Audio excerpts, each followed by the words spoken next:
Right sir.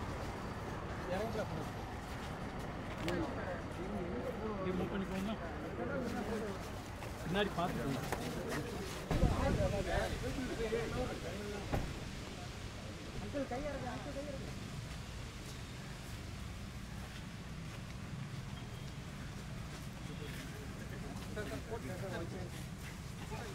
Bala sir, உங்களுடைய படங்கள்லாம் climax வந்து முதல் படத்துலேருந்து இப்போ வரைக்கும் ஒரு வன்முறை, ஒரு வன்மோன்ல நான் ரொம்ப ரத்தம், ரொம்ப இயல்பில் நடக்காததா இருக்க மாதிரி இருக்கு.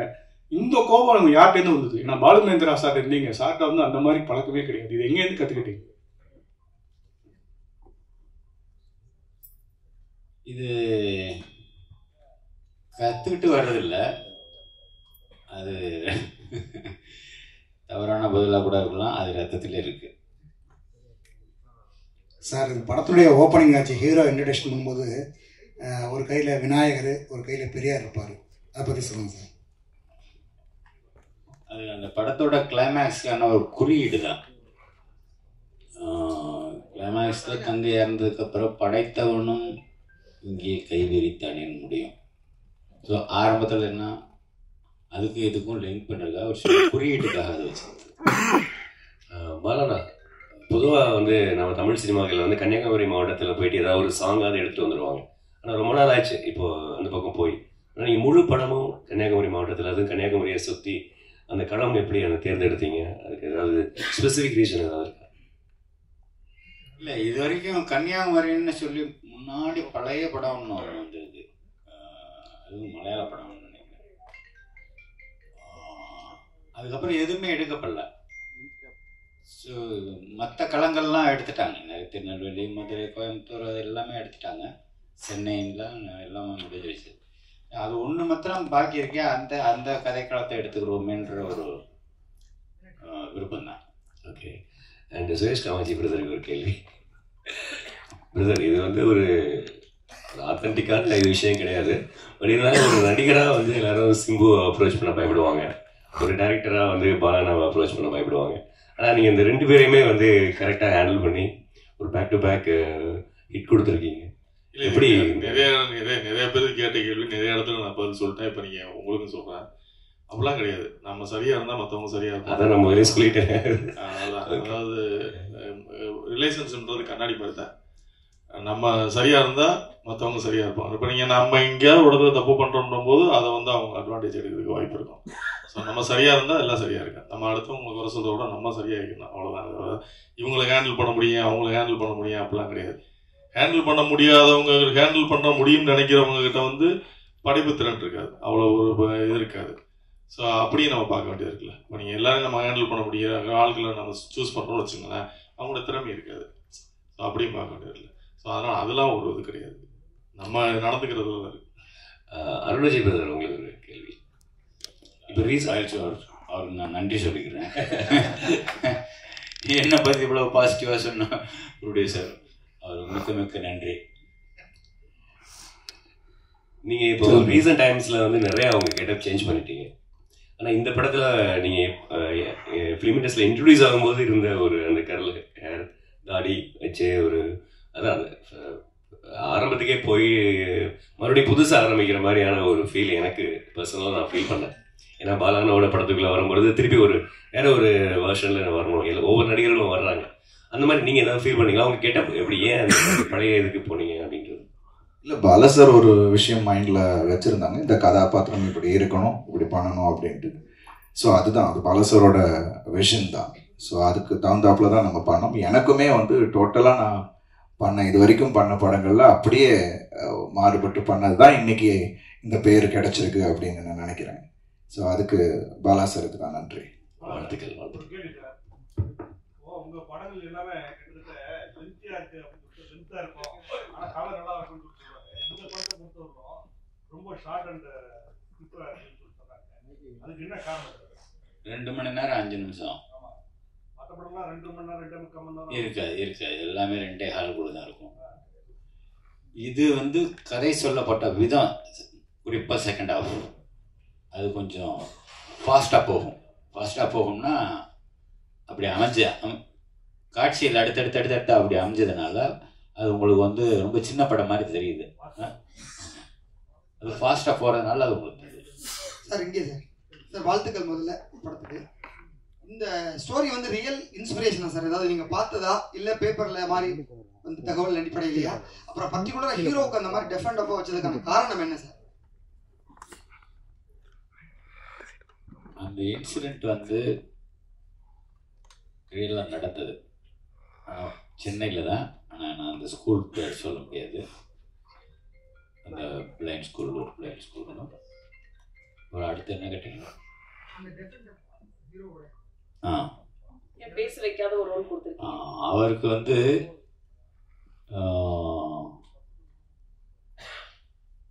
பேசியே தான் வசனத்தில் சொல்லியே தான் புரிய வைக்கணுன்ற ஒரு ஒரு ஒரு இந்த காலத்தில் பேசாமலையும் புரிய வைக்கலாம் அப்படின்னு எடுத்துக்கிட்ட ஒரு ஒரு ஒரு ஒரு முயற்சி. அதான் சார். இன்னொரு கேள்வி, அதே படத்தில் கிளைமாக்ஸில் அது வந்து என்ன தண்டனை, அதாவது அந்த மன்னர்கள் காலத்தில் தான் அந்த நடுமுறம் ஏற்றி இப்போ வந்து தூக்கு தண்டனை சாதாரணமாக இது நீங்கள் அந்த இது வச்சதுக்கு என்ன காரணம்? நடுமுறம் ஏற்றி அந்த கதாபாத்திரம் வந்து தூக்கு தண்டனை கொடுக்குற அளவுக்கு சுப்ரீம் கோர்ட் நீதிபதி இல்லை. வேற மாதிரி கூட கொலை பண்ணலாம், நேரடியாக கொலை பண்ணலாம். அது அந்த காலத்தில் நடந்திருக்கு இல்லையா? அந்த இடத்துல அது நடந்துருச்சு, அப்படிதான் எடுத்துக்கணுமே தவிர அதுக்கு ஒரு காரணம் என்ன அப்படின்றது நம்ம தேட வேண்டியதில்லை. பாலா சார், உங்க படங்கள்ல பழைய படங்கள் பார்த்தாலும் இந்த படம் பார்த்தாலும் ஒரு கிறிஸ்டியானிட்டியை வந்து கிண்டல் பண்ணுவீங்களா, விமர்சனிக்கீங்களா, இல்லை வேறு பண்ணுவீங்களா தெரியல ஒன்று. அப்புறம் நடிகர் திலகம் சிவாஜி கணேசன் இந்த பட கேரக்டரும் சரி, அவனி வன்லியும் ஒரு நடிக்கிற மாதிரி வரும். அது வந்து உங்களோட ஒப்பீனியன் என்ன சொல்ல வரீங்க நடிகர் திலகத்தையும் கிறிஸ்டியானிட்டி? கிறிஸ்டியானிட்டியை சும்மா ஏதோ ஷட்டேர் பண்ணுறன்ற மாதிரி நீங்கள் அதை தவறாக எடுத்துக்கிற கூடாது. அந்த ஒரு பாட்டை கேட்டு பாருங்க, ஆடியோவில் அந்த சின்ன பொண்ணு தங்கச்சி பாடுற பாட்டை கேட்டு பாருங்க. அப்படி சொல்லவே மாட்டீங்க. முழு பாட்டையும் கேட்டீங்கன்னா சொல்ல மாட்டீங்க. நடிகர் திலகம் சிவாஜி கணேசன் என்ன எதில் வந்தார் இதுக்கு முன்னாடி?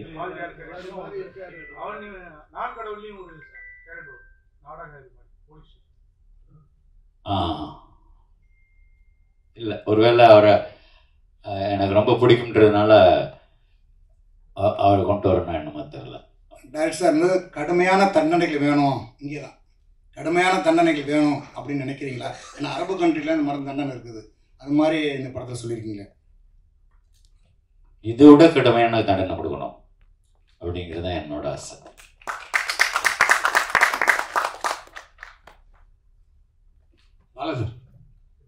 இதுவரை தொடர்ந்து 4 படம் பண்ணியிருக்கீங்க. பட் எல்லா கதைக்களமும் கேரக்டர் பார்த்தீங்கன்னா ஒரே மாதிரி தெரியுதுன்னு ஒரு ஃபீலிங் இருக்குது. நீங்க வந்து ஸ்ட்ரெயிட்டான பாலாவை நாங்கள் எப்போ பார்க்குறோம்? ஸ்ட்ரெயிட்டான பாலா சாரா எப்போ பார்க்குறோம்?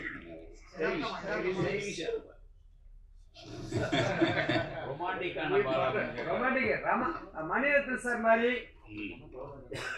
கௌதமன் மாதிரி அப்படி ஒரு படம் எடுக்கலாமே. ஒரு கதை இருந்தா கொடுங்க.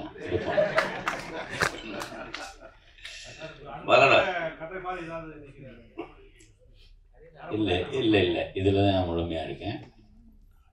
ரெடி ஆகிட்டு இருக்கு. ஆக்சுவலாக அந்த மலானா இங்கே படத்தில் ஃபுல்லாக இவர் அருண் விஜய் பேசும்பொழுது அவங்க சிஸ்டர் தான் அவங்க டிரான்ஸ்லேட்டர் மாதிரி எல்லா விஷயங்களும் பேசிகிட்டு இருப்பாங்க, எல்லாத்தையும் மற்றவங்களுக்கு புரிய வைக்கும் பொழுது. ஆனால் கிளைமாக்ஸில் வந்து அந்த சிஸ்டர் இறந்த அந்த நேரத்தில் இவருடைய எமோஷன்ஸே வந்து ஒரு சாங்காகவே நீங்கள் கன்வே பண்ணியிருப்பீங்க. அது ரொம்ப புதுசாக இருந்தது. ஆக்சுவலி இந்த மாற்றுத்திறனாளிகளுக்கு ஒரு மாண்டேஜி தான் சாங் பண்ணியிருப்பாங்க. பட் அவங்களுடைய உணர்வுகள் அவங்க பேசுகிறத சாங்காகவே நீங்கள் கன்வே பண்ணியிருப்பீங்க. அது ரொம்ப நல்லா இருந்தது. இன்னொரு விஷயம் வந்துட்டு, எப்படி நீங்கள் ஹீரோ கேரக்டருக்கு வந்து ஒரு அழுத்தமான ஒரு பயங்கரமான ஒரு கேரக்டராக போர்ட்ரேட் பண்ணுறீங்களோ, அதே மாதிரி ஒவ்வொரு படங்களையும் ஹீரோயின் கேரக்டரையும் ரொம்ப ரொம்ப சுவாரஸ்யமாக ரொம்பவும் மற்ற படங்கள்ல இல்லாத அளவுக்கு நீங்கள் அழகாக போர்ட்ரேட் பண்ணுறீங்க. இந்த படத்தில் ஹீரோயின் கேரக்டருக்கும் அவ்வளோ ரெஸ்பான்சிபிலிட்டி இருந்தது படம் ஃபுல்லாகவே. ஏன்னா ஃபர்ஸ்ட் ஹாஃப்ல அப்புறம் அவங்க தான் அதை இவருக்கு ஈக்குவலாக அவர் வந்து அதை படத்தை தூக்கிட்டு வந்துட்டு இருக்காங்க. அந்த மாதிரியான ஒரு விஷயங்கள்லாம் எப்படி உங்களுக்கு தோணுது? அதே மாதிரி உங்க வயலன்ஸ் வந்து ஹீரோயின் மேலேயும் காட்டுறீங்களே ஹீரோ மூலமா. நீங்க கேட்டீங்க வயலன்ஸ் வந்து என்னோட ஹேபிட்னு, அதாவது என்னோட குணம் அப்படின்றீங்க. நம்ம அதாவது வில்லன்களை பழி வாங்கும் பொழுது, ஆனா வந்து ஹீரோயின் மேலேயும் வந்து எல்லா படங்களையும் ஹீரோக்கள் வந்து வயலன்ஸ் காமிச்சிட்டு தான் இருக்காங்க. இந்த படத்துலயும் அது போட்ல அந்த பொண்ணு வந்து அந்த ஹீரோவோட அந்த இயலாமைய, அது பேச காதுக்கு தெரியாது இயலாமைய கிண்டல் அடிக்கிறான். பொதுவாக கிண்டல் வந்து சும்மா அவங்களுக்கெல்லாம் மூக்கு தொட்டாலே போகும், நம்ம மூக்கு நம்ம தொட்டாலே போகும் ஏதோ சொல்கிறோம் அப்படின்னு சொல்லிட்டு. அப்படி இருக்கும்போது நேருக்கு நேராகவே அவனை ரொம்ப டீஸ் பண்ணி பேசுகிற போது அப்படி தான் அடிப்பான்.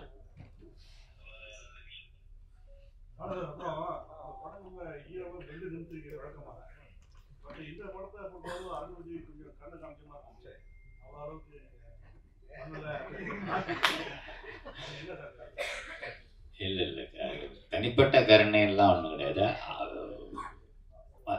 மற்ற ஹீரோஸ்க்கு கொஞ்சம் விட கொஞ்சம் ஸ்ட்ராங் பர்சனாலிட்டி இல்லையா அருண். ஸோ அதனால் என்னால் ஈஸியாக வேலை வாங்க முடிஞ்சது. அதனால் அது உங்களுக்கு கம்மியாக இருக்கிற மாதிரி தெரியுது. இன்னும் நிஜமாக எடுத்தோம்னா அது இன்னும் ஓவர் வயலன்ஸ் ஆகிடும். ஏன்னா இன்னும் பேலன்ஸ் இருக்குல்ல, இன்ட்ரோல் பார்க்கறதுக்கு கிளைமேக்ஸ் இருக்குது. அதுக்கு முன்னாடியே மற்ற அடியெல்லாம் போட்டோம்னா அது கிடைக்காது நமக்கு. பாலா சார், தமிழ் சினிமால 1000 கோடிங்கிறது வந்து ஒரு பெரிய விஷயமா இருக்கு. ஹிந்தி வந்துட்டு, தெலுங்கு வந்துட்டு, மற்ற லாங்குவேஜ் வந்துட்டு, ஒரு முக்கியமான இயக்குனரா ஏன் தமிழ் சினிமா அந்த 1000 கோடி வந்து வரமாட்டேங்குது? என்ன காரணம் நினைக்கிறீங்க? இந்த வியாபார நுணுக்கத்துல எல்லாம் எனக்கு அவ்வளோ ஞானம் இல்லை. அப்புறம் ஒன்று சொல்லணும், நானா கேட்காமே சொல்லணும். லாஜிக் மிஸ்டேக்னு சொல்லிட்டு யாரோ ஒருத்தர் வந்து விமர்சனம் பண்ணியிருந்தாரு.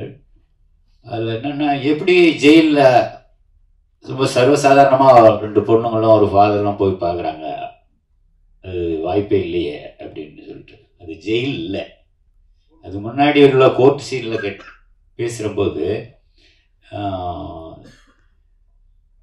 No judicial custody, no police custody, throw him to the convict ward. அப்படிமா அது கன்விக்ட் வார்டு. நோயாளிகள் பிரிவு, அது அந்த ஊருக்குள்ள இருக்கிற இந்த ஜிஹெச்லேயே இருக்கிற ஒரு பகுதியில் ஒதுக்கி வச்சிருப்பான். அது நோயாளிகள் பிரிவு, அது ஜெயில் இல்லை. நிறைய பேர் அது அந்த ஜட்ஜு சொன்ன வார்த்தையை கேட்ச் பண்ணாதனால இங்கே இது லாஜிக் மிஸ்டேக்னு சொல்லிட்டாங்க. அதை நான் கொஞ்சம் கிளியர் பண்ணிக்கிறேன்.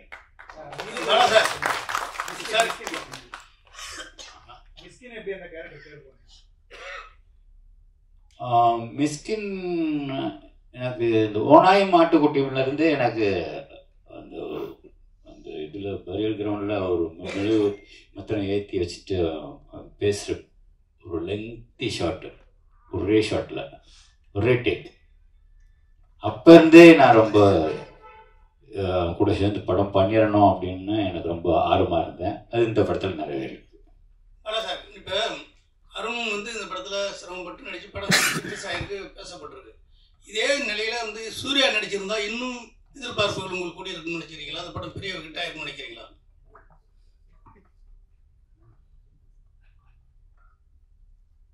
இப்போ இந்த படம் ஹிட் ஆயிருக்குல்ல, இன்னார் நடிச்சிருந்தா அமிதாப் பச்சன் நடிச்சிருந்தா, ஷாருக் கான் நடிச்சிருந்தா, அப்படி அது எதுக்கு பேக்கில் போகணும்? ஒன்ஸ் முடிஞ்சு போச்சு, ரிலீஸ் ஆகிடுச்சு, ஹிட் பண்ணி கொடுத்துட்டீங்க, அப்புறம் திரும்ப நம்ம ஏன் பேக்கில் போய் திரும்பி பார்க்கணும்? சரி, அப்படின்னு ஒரு சார், இப்போ இந்த பாலடைஞ்ச கிணத்துலேருந்து நிறைய புல்லுகள் மேலே வரும், அதில் ஒரு பலகை வரும். அந்த பலகத்தில் நான் இருக்கும் இடத்து செல்வம் குளிக்கும் அப்படின்னு ஒரு காமெண்ட் பண்ணுற மாதிரி பண்ணியிருப்பாங்க. அதே மாதிரி பெரியார் சிலையை சோத்து கையில் தூக்கிட்டு வருவார், பிள்ளையார் சிலையை பிச்சை கையில் தூக்கிட்டு வருவார். அப்போ இதில் ஏதாவது உங்களுக்கு எப்போதுமே கொஞ்சம் நாத்திகரத்தில் உடன்பாடு உள்ளவங்க இந்த மனநிலையை எப்படி பண்ணியிருந்தீங்க? என்ன காரணம்?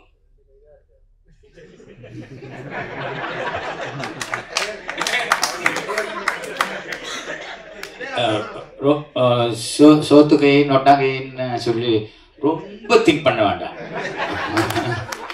ஏதோ ஒரு கை, 2 கை தானே, ஏதோ ஒரு கை 2 இடுப்பு, அவ்வளவுதான். அதில் தூக்கிட்டு வர்றது. சார் அடுத்த படம் இந்த படம் ஹீரோ யாரு? அது இந்த குற்ற பரம்பரை நீங்க முந்தையே இருக்குன்னு பேசிட்டு இருந்தீங்க. இல்ல அது குற்ற பரம்பரைன்றது நான் முன்னாடியே சொல்லிட்டேன். அந்த மீட்டுக்கு நீங்களும் வந்திருந்தீங்க. குற்ற பரம்பரை இல்லை, எழுதப்பட்ட கதைன்னு நான் சொல்லிட்டேன். இவ திரும்ப அந்த குற்ற பரம்பரையை பத்தி பேசிக்கல, அதை எடுக்க போறதும் இல்லை. அடுத்த படம் சார், அடுத்த படம் என்ன படம், யார் ஹீரோ? இன்னும் எதுவும் முடிவாகல.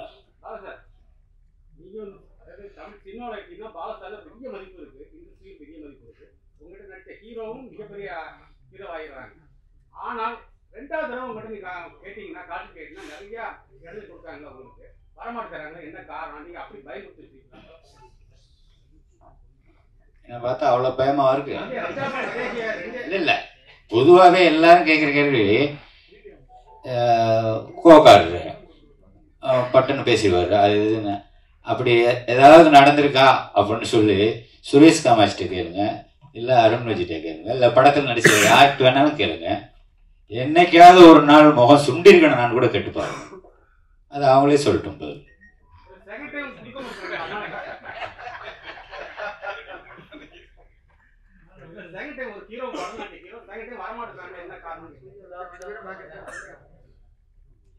இருந்தாங்களா, வராம ஏன் இருக்காங்க? நமக்கு வந்து வெரைட்டி, வேற வேற ஆர்டிஸ்ட் கூட ஒர்க் பண்ணா வேற வேற எக்ஸ்பீரியன்ஸ் கிடைக்குங்களா? ஆர்யா பண்ணிருக்கிறாரு, சூர்யா பண்ணிருக்கிறாரு. நீங்க எங்கேயா போனா ரொம்ப வருஷத்துக்கு முன்னாடி இருக்கீங்களா?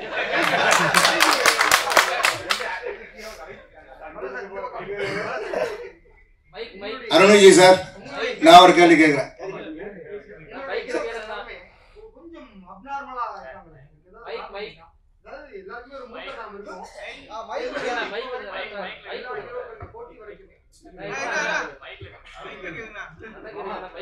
பாலா சார், உங்களுடைய எல்லா படங்களையுமே கேரக்டர் பேசப்பட்டிருக்கு. பர்டிகுலர் இந்த ஹீரோக்கு வந்து ஒரு ஸ்பெஷல் பவர் மாதிரி, அதாவது ஒரு மூர்க்கத்தனத்தோட இருக்காங்களே, அதுக்கான காரணம் என்ன? இல்ல சமூகத்தினுடைய இது மாதிரி இருக்கிற ஆட்களை நம்ம கொண்டு வரணும்? அதர்வா நடிச்ச பரதேசியில வந்து ரொம்ப அப்பாவே தானே வர்றான். எல்லா கேரக்டரும் அப்படி இருக்கிறது இல்லையே. அதுல கூட பாத்தீங்கன்னா ஒரு அகோரி மாதிரி அதர்வா நடிச்சது நான் சொல்றேன் பரதேசி. படத்துல விஷாலோட படமும் பயங்கரமா ஹிட் ஆயிருக்கு. சோ விஷாலுக்கு ஏதாவது மெசேஜ் சொல்றீங்க? வாழ்த்துக்கள். உங்க படத்துல கிட்டத்தட்ட 4 கடவுள் படத்துலையும் சரி, இந்த படத்துலையும் சரி, மாற்றுத்திறனாளிகளுக்கு கொஞ்சம் முக்கியத்துவம் அதிகம் கொடுத்துருக்கீங்க. அதுக்கு ஏதாவது காரணம் இருக்கா சார்?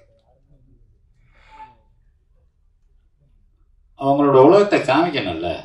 சும்மா பார்த்துட்டு விலை கண்ணை முடிக்கிட்டு ஐயோ என்ன அப்படி இருக்காங்க, ரொம்ப அழுதாக இருக்காங்க அப்படின்னு நம்ம பார்த்துட்டு ஒதுங்கி போகக்கூடாது. அவங்களோட உலகத்தை காமிக்கணும்.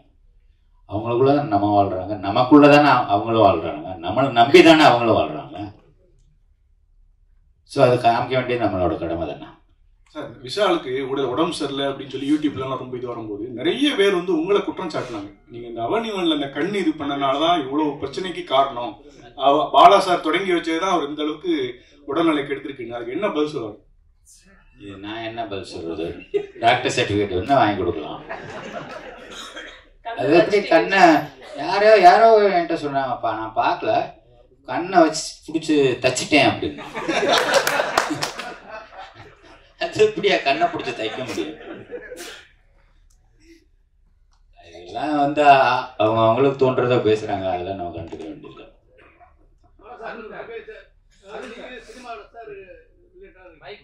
சார், அருண் விஜய்க்கு ஒரு கொஸ்டின் சார்.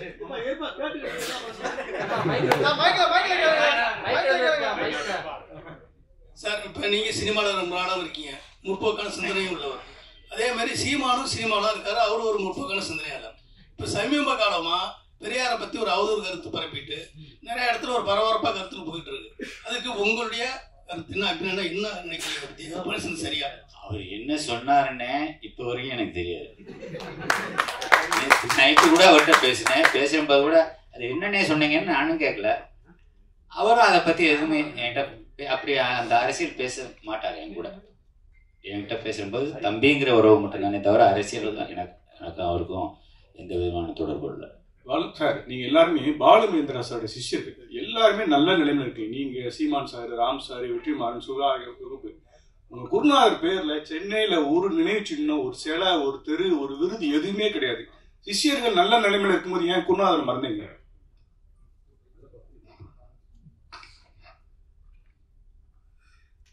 மறந்தீங்கன்னு எப்படி சொல்லுவோம்? அவர் தான் நமக்குள்ளே இருக்கிறாரு, எங்களுக்குள்ள எல்லாருக்குள்ளேயும் இருக்கிறாரு. ஆனால் அடுத்த தலைமுறைக்கு என்ன பண்ணணும்?